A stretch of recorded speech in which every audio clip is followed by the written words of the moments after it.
Welcome to the last breakfast. Please enjoy the video. In this video, I will explain how to reset your thermostat. Resetting can often resolve minor glitches or restore functionality after a power interruption. It's a simple troubleshooting step that can save you time and a service call.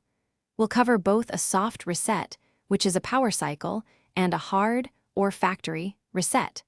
Understanding these methods will help you maintain your home's comfort system effectively.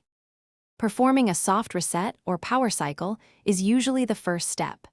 First, turn off your thermostat at the unit itself. Next, locate your home's circuit breaker panel and switch off the breaker that controls your heating and cooling system for at least 30 seconds. Finally, restore power to the breaker, then turn your thermostat back on. This often clears temporary errors.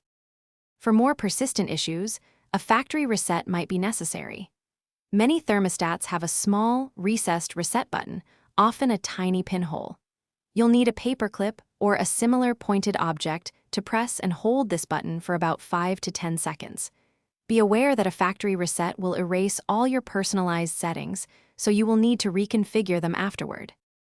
If your thermostat continues to malfunction after attempting these resets, or if you're uncomfortable performing these steps yourself, it's best to contact a qualified HVAC professional. Persistent error codes, unusual heating or cooling patterns, or a completely unresponsive unit indicate a deeper problem that requires expert diagnosis. Safety and proper function are paramount for your home's comfort.